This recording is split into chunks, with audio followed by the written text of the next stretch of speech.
하나님이 받으시는 것은 소원 기도도 물론 받으시지만 하나님이 가장 역사하시는 기도는 감사 기도입니다. 할렐루야. 그래서 예수님께서도 이렇게 말씀하십니다. 바로 너희가 아무것도 염려하지 말고 기도와 간구로 하나님 앞에 감사함으로 아뢰라 그랬어요. 할렐루야. 우리가 소원 기도를 드리더라도 감사함으로 기도 드릴 때 역사가 나타난다 라는 말씀이죠. 뿐만 아니라 예수님께서 제자들에게도 그렇게 말씀하십니다. 너희가 믿고 기도한 것은 받은 줄로 알아라 그랬어요. 믿고 기도하는 게 뭐겠어요? 하나님께서 내가 지금 기도하는 것을 하나님이 반드시 응답해 주실 줄로 믿습니다. 그리고 기도하는 것은 무슨 기도겠습니까? 내가 이미 응답받았다 그랬을 때는 하나님 앞에 기도가 바뀌어지는 것입니다. 하나님 정말 이 문제를 해결해 주셔서 감사합니다. 이게 믿고 기도하는 기도 내용인 것입니다. 그렇기 때문에 우리가 정말로 이 땅 위에서 응답을 받기 위해서도 그리고 또 우리가 이 땅 위에서 하나님 앞에 축복을 받기 위해서도 우리는 가장 많이 해야 될 기도가 뭐냐? 믿고 감사 기도를 많이 해야 되는 것입니다. 그리고 우리의 삶 속에도 항상 감사가 우리의 마음에 넘쳐야 된다 하는 것을 우리에게 말씀하시고 있는 것입니다. 그런데 우리 기독교에는 감사절기가 4절기가 있습니다. 그래서 4절기 가운데서 2절기가 감사절기예요. 하나는 오늘 드리는 바로 반년을 드렸고, 그 다음에 구약시대 때에는 그러니까 풀에서 나는 곡식, 1년생에서 나는 곡식을 거두는 때가 언제냐? 바로 5, 6월 달입니다. 그래서 풀에서 나는 그 곡식을 거두어서 하나님 앞에 감사를 드리는 것이 바로 맥추 감사절입니다. 그래서 맥자는 보리맥자를 쓰고 추수할 추자를 써서, 그래서 보리를 추수하여 그 익은 곡식을 가지고 하나님 앞에 감사를 드리는, 제사를 드리는 절기다. 그래서 맥추 감사절인 것입니다. 그리고 추수감사절은 그러면 어떤 추수감사절인가? 이 추수감사절은 물론 1년생도 있지만 그러나 다년생 식물에서 맺은 열매를 가지고 감사를 드리는 거예요. 그래서 다년생은 주로 어느 때 열매를 맺습니까? 가을에 열매를 맺습니다. 그래서 11월 달에 추수를 다 해서, 그래서 하나님 앞에 감사를 드리는 거예요. 그래서 이 추수감사절은 추수할 추자를 쓰고 감사할 감자를 써서 추수감사절이라 그래요. 할렐루야. 그래서 2절기가 감사절기로 있습니다. 이 4절기 가운데서 우리가 2절기가 감사절기인 이유가 뭐냐? 우리는 하나님 앞에 항상 감사하는 마음을 가지고 감사하는 기도로 우리가 일생을 살고 1년을 살고 하루하루를 살아라, 이 말씀인 거예요. 그리고 2절기는 제가 말씀을 안 드려도 너무 잘 아시죠? 바로 성탄절입니다. 성탄절은 우리 주님이 나를 구원하시려 이 땅에 오셨기 때문에 성탄절 역시도 감사의 절기인 것입니다. 예수님께서 나를 구원하러 이 땅에 오셔서 나를 십자가의 보혈로 나를 구원하셨기 때문에 우리는 성탄절에는 하나님 앞에 감사드리는 거예요. 그러면 이제 나머지는 부활절 아닙니까? 부활절도 역시 마찬가지로 감사절기예요. 왜 감사절기겠습니까? 부활절은요, 바로 우리를 십자가에서 우리의 모든 죄를 대속하시고 사망 권세를 이기시고 우리가, 너희도 이렇게 하나님의 영광체로 부활할 것이다. 그리고 하나님 앞에 들리움을 받아서 휴거를 통해서 하나님 나라에 들어갈 것이다. 그런 큰 열매로 예수님이 부활하신, 그래도 부활절도 역시 우리에게 영생의 소망을 확인시켜 주신 하나님 앞에 감사하는 거예요. 우리가 절기 때만 감사하는 것이 아닙니다. 우리의 일상에 하나님 앞에 날마다 감사의 기도가 끊임없는 그 영혼이 행복한 영혼이고, 또 끊임없는 감사 기도의 그 가정이 행복한 가정이라는 사실을 여러분들이 믿으시기 바랍니다. 그래서 인생 살면서 행복하게 일생을 사는 비결은 감사하는 삶이다. 그 감사하는 삶이다라는 것을 성경에서 수백 번 말씀을 하시는 거예요. 그럼 우리가 감사하면서 사는 그 삶의 자리는 어디냐? 거기는 가정이라는 거예요. 할렐루야. 그래서 우리가 감사를 할 때에 가장 많이 해야 될 때가 어디냐? 감사 기도를 가장 많이 해야 될 때가 어디냐? 바로 가정인 거예요. 가정에서 감사 기도가 넘치고 가정에서 감사가 넘칠 때에 그 가정은 하나님이 기뻐하시는 행복한 가정이에요. 하나님이 축복하시는 가정이에요. 그래서 우리가 무엇보다도 가정에서 우리가 감사하는 가정, 그래서 하나님의 축복의 가정이 되는 여러분들이 되시기를 주의 이름으로 축원합니다.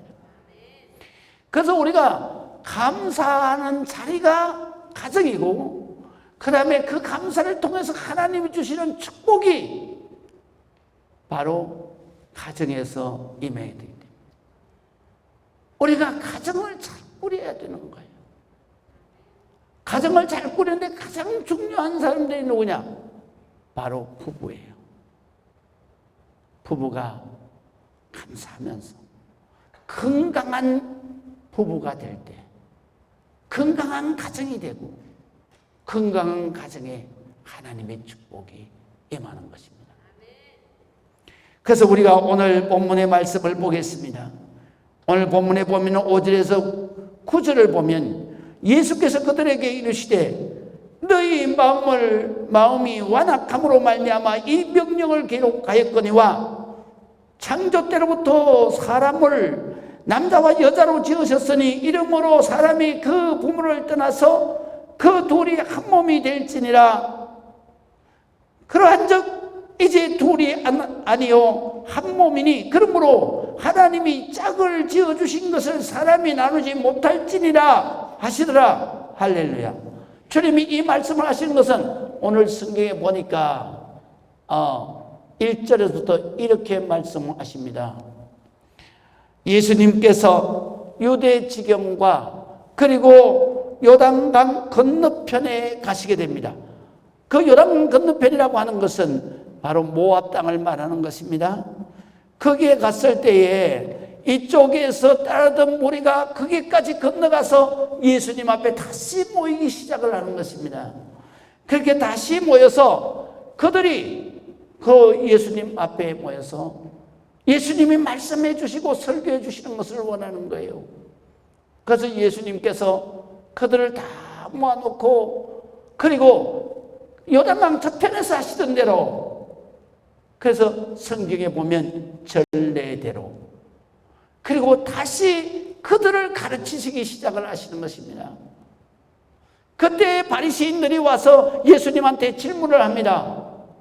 바리새인들은 항상 예수님을 쫓아다니면서 예수님을 시험해낸 거예요. 이분이 진짜 메시아냐? 이분이 진짜 하나님이 인간이 되어서 이 땅에 오신 분이냐? 그거를 계속해서 예수님이 행하시는 기적도 보고 예수님이 말씀하신 말씀을 듣고 그러면서 들을 때는 이분이 메시아, 정말 메시아 같아. 하나님이 아니면 저런 능력을 행할 수가 없어. 그렇게 생각하면서도 그들은 예수님을 메시아로 믿기가 싫은 거예요. 그래가지고 예수님 앞에 나갈 때마다 예수님을 꼭 시험을 하는 거예요. 그래서 바리새인들이 이제 시험을 하는 겁니다. 그러면서 사람이 아내를 버리는 것이 옳으니까 그렇게 물어요.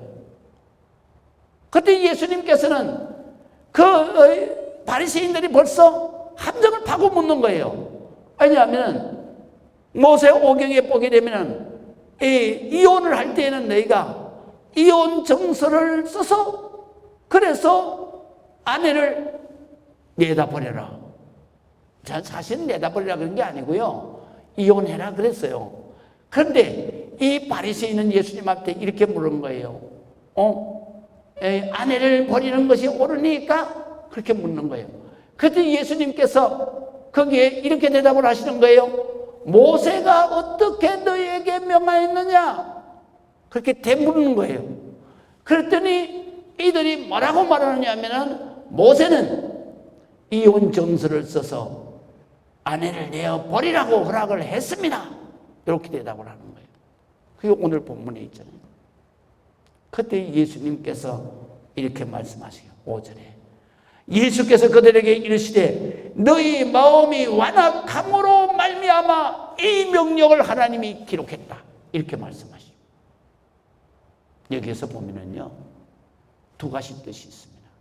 하나는 뭐냐면 인간이, 그것도 특별히 남자가 마음이 너무 완악하다 이거예요. 이 완악하다는 말이 뭐냐면 극한 이기심을 가지고 있다 이거예요. 자기밖에 모르는 게 이기심이잖아요. 남자가 가정에서 이기심이 거의 극한 이기심이 있는 거예요. 자기만 생각하는 거예요. 아내 생각 안 하는 거예요. 자식 생각 안 하는 거예요. 부모 생각 안 하는 거예요. 자기만 생각하는 거예요. 결혼할 때는 그냥 죽고 못 살아가지고 뭐 결혼 안 시키면 뭐 죽네 사네 그러면서 부모한테 막 졸르고 뭐 저 집에 가서 막 무릎 꿇고 막 딸을 조시옵소서 그래 놓고 결혼을 해놓고는 그놈의 변덕이 일어나 가지고 그래 가지고는 이제는 그냥 아내를 그냥 죽어도 못 보겠다. 그래 가지고 이혼해라. 이혼하자. 그리고 그냥 아내만 달달 볶아요. 자기 자식이잖아. 자식까지 달달 볶는 거예요. 그러니까 하나님께서 이 이혼 정서를 써서 이혼해라 하는 얘기는 남자를 위해서 하는 말씀이 아니에요. 바로 그렇게 고통을 당하는 아내를 이혼해야 되잖아요. 어떻게 살아요, 그 남자하고. 그래서 이혼 정서를 해주라. 이혼 정서를 안 해주면 이 여자는 다른 데 가서 시집을 못 가는 거예요. 그래서 이혼 정서를 써서 이혼을 해라 이런 거예요. 그러면서 그 사실을 예수님께서 풀어서 말씀하시는 거예요. 자, 이혼을 허락하는 것은 결국은 하나님이 원하시는 게 아니다. 그걸 너희가 완악해서 그래서 식구를 못 살게 하기 때문에 그러기 때문에 이혼 정서를 써서 내 아내도 다른 데 시집갈 수 있도록 기회를 주고 그리고 네가 이혼을 해서 갈라서라 이 말이다 이거예요. 이 말이다 이거예요. 할렐루야. 우리가 정말로 이렇게 하면 안 되는 거예요. 우리는 항상 자기 식구를 감사할 줄 알아야 돼요. 여러분, 우리의 사랑이 어디에서부터 시작하는지 아세요? 불쌍히 여기는 데서부터 사랑이 시작되는 거예요. 여러분은 아름답고 이뻐서 그래서 매력적이어서 사랑이 시작되는 것 같아요. 그런 사랑은요, 암만 길게 가도 3년 안 가요. 그러나 진짜 사랑은 어디에서부터 출발하느냐? 바로 불쌍히 여기는 데서부터 진짜 사랑이 출발하는 거예요. 그것이 왜 진짜 사랑이냐? 하나님의 사랑이 거기에서부터 출발을 했기 때문에 그런 거예요. 하나님의 사랑이 어떻게 출발했어요? 죄 많은 우리, 죄에서 고통당하는 그 멸망당할 수밖에 없는 우리를 긍휼히 여기사 우리 주님께서 이 땅 위에 우리를 불쌍해서 죄 가운데 멸망 가운데서 우리를 구원하시기 위해서, 자기 백성을 저희지에서 구원하시기 위해서, 그래서 하나님이 세상에 있는 나를 이처럼 사랑하사 독생자 육신을 입고 이 땅 위에 오셔서 십자가를 지시고 그 십자가에서 우리의 죄값을 대신해서 지불해 주시고 우리를 죄에서 살려내시기 위해서 이 땅 위에 오신 거예요. 그렇기 때문에 하나님의 사랑 아카페, 하나님의 사랑 헤세드는 우리를 긍휼히 여기는 데서부터 시작하는 거예요. 그래서 진짜 사랑은 긍휼히 여기는 거예요. 불쌍히 여기는 데서부터 시작하는 거예요. 우리 부부도 같이 살면서 마찬가지인 것입니다. 정말 자기 아내의 아름다움을 보고 사는 게 아니에요. 그 아내를 감사하면서 사는 거예요. 왜 감사하면서 살아요? 저렇게 꽃다운 정말로 천사보다도 더 이쁜 그 젊은 여자가, 아름다운 내 아내가 시집을 와서 내 자식을 낳아주려고 스타일 왕창 구겨버리고, 그리고 그 다음에 10달 동안 그냥 배불러가지고 띠뚱거리면서 댕기다가, 그러다가 그냥 아기를 낳을 때는요, 옛날 어르신들이 고무신을 바라보면서 내가 이제 들어가서 다시 살아나와가지고 저 고무신을 신을 수 있을까, 그렇게 생각하고 들어간다는 거 아니에요. 자식을 낳는 것은 이 성경에서도 기록했잖아요. 이거는 죽을 만큼 힘든 해산의 고통 아니에요. 그 해산의 고통을 당하면서 누구를 낳아줬어요? 남편 자식을 낳아준 거예요. 천사같이 이쁜 딸을 낳아주고, 정말로 천사같이 늠름한 그 아들을 낳아준 거예요. 낳아주기만 했어요. 자기 먹을 거 안 먹어가면서 자식, 내 새끼 키워줬잖아. 그러니 얼마나 감사해. 할렐루야. 그 이쁜 얼굴도 사실은 시집 오면서부터 망가진 거지. 아멘 안 하시네? 남자들만 아멘 하셔. 아멘 안 하시네? 결과적으로는 남자 때문에 망가진 거예요. 얼굴도 남자 때문에 망가진 거고, 스타일도 그냥 남편 자식 낳아주고 키우느라고 다 스타일도 구겨진 거고, 그거를 남자가 보고 감사하면서 정말로 소중하게 생각해야 되는 거 아니냐고. 그리고 그렇게 애쓰는 그 아내가 불쌍해야 될 거 아니에요. 할렐루야. 그 불쌍한 걸 어디 때릴 때가 있다고 말이야. 그건 나는 손대면 부러지고 죽을까 봐도 손 못 대겠더라. 그걸 갖다가 그 손대는 인간은 보는 건 사람도 아니에요. 그렇게 하면 안 되는 거예요. 하나님은 말이죠, 부부지간에 짝을 지어놓고 어디 나가 빨리 들어와요. 이재민.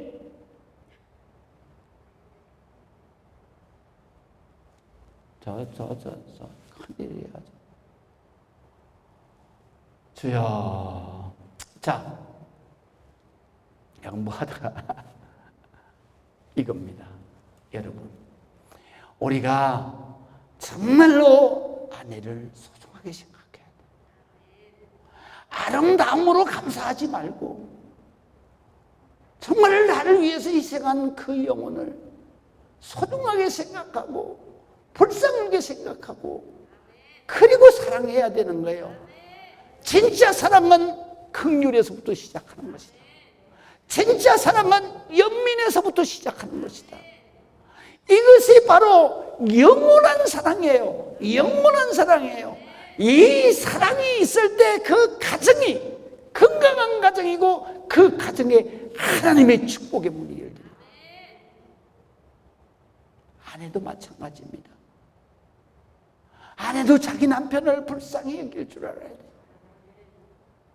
정말로 자기 가족을 어떻게든지 남들보다도 잘 먹이고 잘 살게 해주고 싶어서, 그래서 하루도 빠지지 않고 아침에 일어나가지고 그냥 출근하는 거 보세요. 그 뒷모습을 보고 남편을 정말로 불쌍하게 생각해야 돼요. 할렐루야.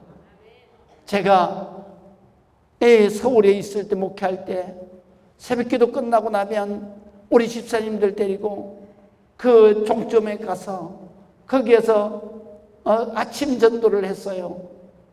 그 아침 전도를 하면서 떡하고 그 다음에 커피를 가지고 가서 그래서 아침 전도를 하는데, 거기에 나오는 출근하는 남자들이요, 대부분 다 느긋하게 오는 남자가 하나도 없어요. 다 입에는 뭔가가 씹으면서 넥타이 막 이래 가면서 달려와요. 그렇게 매일 그렇게 날마다 정신없이 뛰는 게 뭐예요? 바로 자기 가족 때문에 정말 허리 한 번 펴지 못하고 그렇게 나가서 고생하니까, 그거를 아내가 정말로 남편이 벌어다 준 돈을 쓰면서 아내가 그것을 쓰면서 감사한 줄 알아야 되고, 그 다음에 자기를 위해서, 자기 자식을 위해서 그렇게 고생하는 남편을 불쌍하게 생각할 줄 알아야 돼.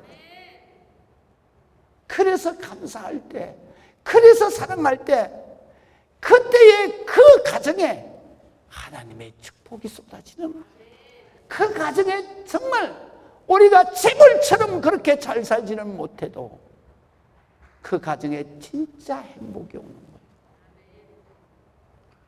그렇기 때문에 예수님께서는 바로 왜 이혼하느냐? 하나님은 절대 이혼 없어.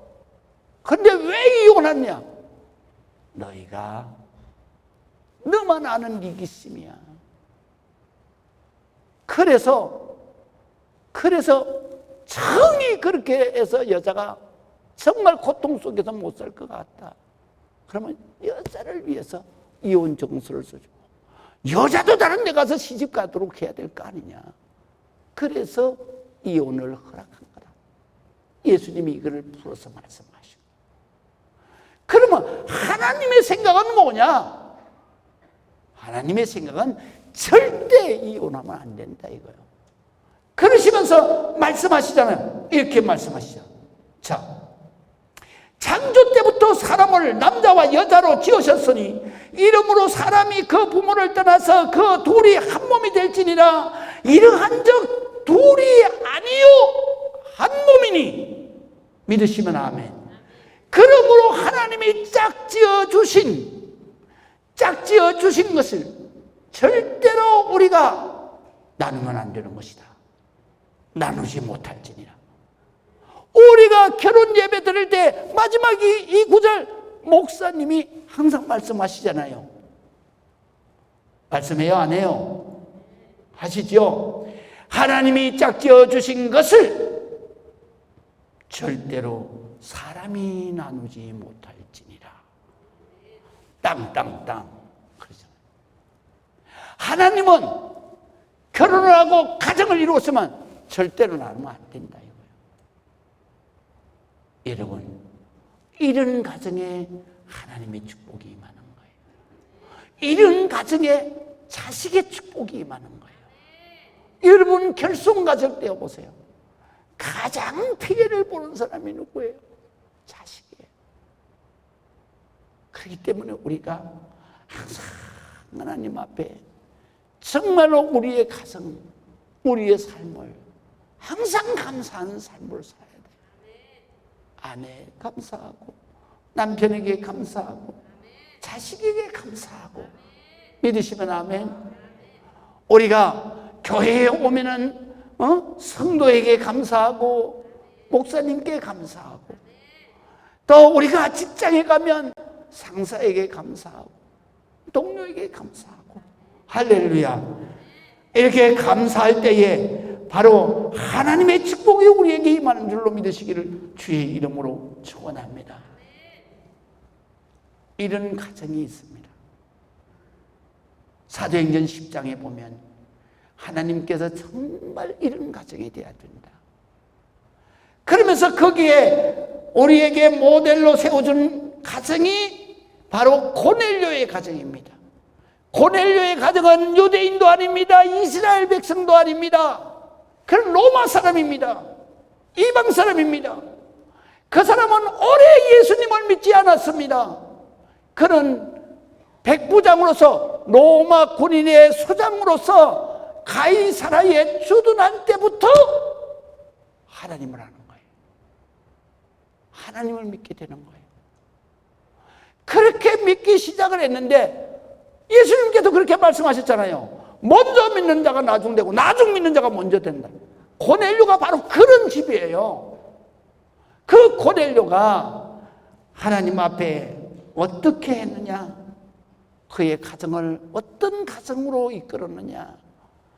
그래서 10장 2절에 보게 되면은 그가 경건하여 온 집안과 더불어 하나님을 경외하며 백성을 많이 구제하고 하나님께 항상 기도하더니, 믿으시면 아멘. 아주 경건한 가정이에요. 경건한 가정에 가장 중요한 게 뭐예요? 매일 예배 드리고 기도하는 가정이다 이 말이에요. 기도하는데 자기 혼자만 기도하고 자기 혼자만 예배 드리냐? 아니에요. 모든 식구들이 다 모입니다. 식구가 모이는 거예요. 자기가 부리는 종까지 다 똑같은 위치에서 하나님 앞에 예배를 드리는 것입니다. 똑같이 기도하는 것입니다. 고넬료의 이 삶, 하나님 앞에 기도하면서 항상 고넬료는 하나님 앞에 감사하는 거예요.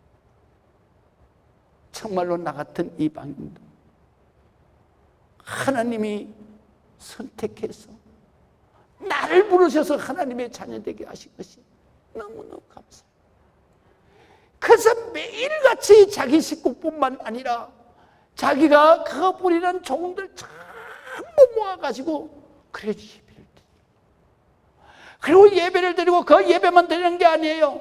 그가 나와 있는 곳이 어디입니까? 이스라엘 땅입니다.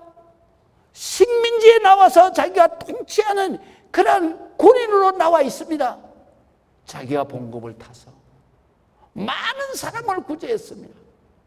그 많은 사람을 구제한 것은 누구를 구제했느냐? 바로 유대인들을 구제했습니다. 그러니까 하나님께서 그 고넬료의 기도와 그리고 고넬료의 그 신앙 삶, 경건한 삶과 그리고 그 사랑으로 구제하는, 그 유대인들을 구제하는 그 사랑의 봉사, 그 섬김을 보시고 우리 하나님께서 사람을 보내서 사도 베드로를 불러와서 그래서 부흥회를 하게 하시는 거예요. 그리고 그 부흥회를 통해서 성령의 역사가 거기에 모여서 그 부흥회에 참여한 모든 종들까지 다 성령의 충만한 역사가 일어나는 거예요.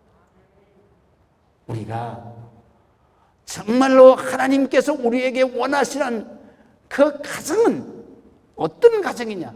항상 기도가 끊이지 아니하고 감사가 끊이지 아니하는 예배의 가정이다. 예배는 찬송이 있는 곳입니다. 기도가 항상 드려지는 것이 바로 예배인 것입니다. 찬송이 뭐겠습니까? 바로 감사의 기도인 것입니다. 우리가 하나님 앞에 예배 드릴 때마다 모든 것을 감사함으로 하나님 앞에, 모든 일들을 하나님 앞에 감사해라. 그래야 진정한 축복이 여러분에게 임하는 것이다. 그래서 데살로니가전서 5장 16절에 이렇게 말씀하시잖아요. 정말 진짜 축복이 뭐냐? 항상 기뻐하라. 쉬지 말고 기도하라. 범사에 감사하라. 모든 일, 좋은 일이든 나쁜 일이든, 정말로 고통스러운 일이든 정말로 건강하고 행복한 일이든 모든 것을 하나님 앞에 감사해야 된다. 그 다음 구절이 중요해요. 이렇게 범사에 감사하는 것은 바로 이는 그리스도 예수 안에서 너희를 향하신 하나님의 뜻이니라. 하나님의 소원이다 이거예요. 하나님의 소원이 뭐냐? 우리가 감사하면서 복을 받고 사는 것이다. 복을 받고 사는 것이다. 믿으시면 아멘. 마지막으로 우리가 오늘 성경 보겠습니다. 13절에서부터 우리가 보면 사람들이 예수께서 만져주심을 바라고 어린 아이들을 데리고 오매 제자들이 꾸짖건을 예수께서 보시고 노하시어 이르시되 어린 아이들이 내게 오는 것을 용납하고 금하지 말라. 하나님의 나라가 이런 자들의 것이니라. 내가 진실로 너희에게 이르노니 누구든지 하나님의 나라를 어린 아이와 같이 받들지 아니하는 자는 결단코 그 천국 그곳에 들어가지 못하리라 하시고 그 어린 아이들을 안고 그들 위에 안수하시고 축복하시니라. 믿으시면 아멘. 여기에서 우리가 주목해야 할 성경 구절이 있습니다. 그게 뭐냐면 오늘 성경에 보면 하나님의 나라는 이런 자들의 것이니라. 이런 자가 누굽니까? 어린아이를 말합니다. 어린아이가 우리 집에 온 것은 하나님의 나라가 이런 자들의 것이다. 하나님의 나라가 어린 아이들의 것이다. 그러면 역으로 말하면 이 아이는 어디에서부터 왔어요? 바로 하나님 나라예요. 하나님 나라에서 온 거예요. 하나님 나라에서 낳고 천한 우리 집에 하나님이 보내신 거예요. 이건 내 자식 아니요. 하나님이 우리를 사랑하셔서 우리를 행복하게 살라고 하나님께서 감사의 천사를 우리 집에 보내신 거예요. 여러분들이 자식을 볼 때에 하나님이 우리를 감사의 가정으로 하나님 앞에 복받고 살라고 우리 하나님께서 보내신 감사의 천사가 우리 집에 와 있구나. 이거를 깨달아야 되는 거예요. 그래서 우리가 자식을 낳을 때 얼마나 하나님 앞에 감사해요. 할렐루야. 자식은 여러분들에게 축복이에요. 그래서 시편에 뭐라고 말씀하시면 자식은 너희의 기업이다 그랬어요. 할렐루야. 기업이다 그랬어요.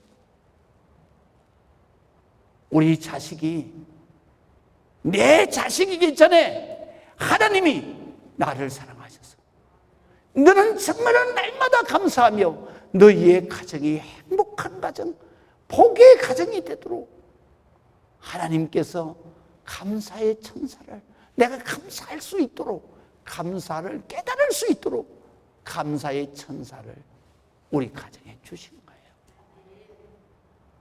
저는요 내 자식뿐만 아니라 제가 젊었을 때부터 청년 때부터 애들을 보면 그 애들이 그렇게 정말로 애들이 천사같이 보이더라고요. 그래서 나는 애들을 그렇게 좋아했어요. 그리고 애들을 만나면 꼭 내가 안고 기도해주고 우리는 남의 자식도 이렇게 천사처럼 이뻐 보여야 되는데 하나님이 감사의 천사를 보내준 우리 자식은 정말로 귀하게 생각해야 돼요. 소중하게 생각해야 돼요. 내가 정말로 부부지간에 문제가 있어도 이 아이들 때문에 내가 갈라서지 말아야 된다 이 말이에요. 할렐루야. 그것이 바로 우리 주님이 오늘 말씀하시는 주 취지인 것입니다. 할렐루야. 너희가 정말로 감사하는 삶을 살아야 된다. 그 중에서 가장 중요한 게 뭐냐? 가정이다. 가정에서 너희가 감사해서 살아. 절대로 너희 가정이 깨져서는 안 된다. 결손 가정이 되어서는 안 된다.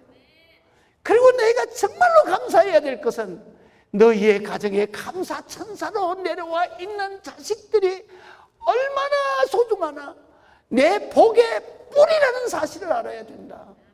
그리고 그 소중한 자식은 정말로 매일같이 하나님 앞에 자식이 감사해서 날마다 자식을 위해서 기도하는 그런 가정을 이루어야 된다. 그것이 바로 하나님이 원하시는 하나님의 소원을 이루는 가정이다. 소원을 이루는 너희의 바로 복받은 삶이다. 너희는 반드시 이렇게 살아야 되는 것이다. 할렐루야. 제가 이제 그만하겠어요. 아직도 많이 있는데 딱 한 개만 얘기하고 마치겠습니다. 미국의 유명한 감리교 감독이라 그러면 총회장입니다. 제가 총회장을 지냈잖아요.